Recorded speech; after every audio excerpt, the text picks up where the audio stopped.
Europe 1, 6h26 en ce 3 septembre 2015. Aujourd'hui dans l'histoire, on voyage dans le temps tous les matins avec Franck Ferrand. Bonjour Franck. Bonjour à tous les deux. À quel 3 septembre allons-nous avec vous ce matin ? Le 3 septembre 1783 pour la signature du traité de Paris qui met fin à la guerre d'indépendance américaine. Attendez, c'est pas le 4 juillet l'indépendance américaine ? Alors oui et non, le 4 juillet 1776, c'est la déclaration d'indépendance des 13 colonies américaines qui annonçait au monde qu'elles s'émancipaient de la tutelle britannique. D'accord. Seulement, il peut y avoir un fossé, et même un gouffre en l'occurrence, entre la volonté d'un peuple et la réalisation de son 7 ans, désir. là, quand même. Ah ben oui.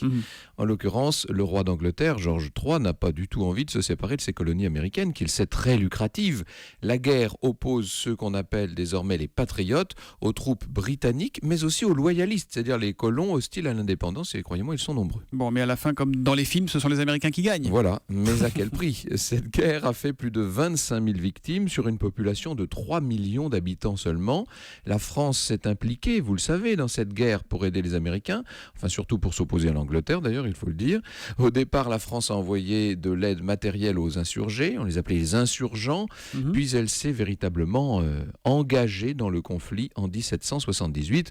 Vous savez que Lafayette notamment s'est rendu sur place, on a beaucoup parlé ces derniers temps de son deuxième voyage, voilà, à bord de l'Hermione.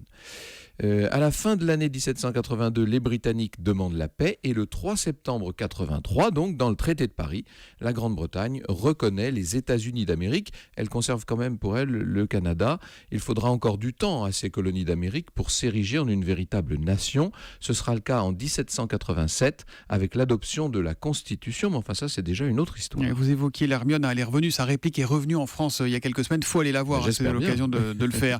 L'histoire, on en reparle avec vous tout à l'heure à 14h et on parlera de quoi justement ? On est la semaine de la rentrée, donc on parlera de l'école. L'histoire de l'école, au cœur de l'histoire, à 14h sur Europe 1 avec Franck Ferrand. À tout à l'heure Franck. Bonne journée.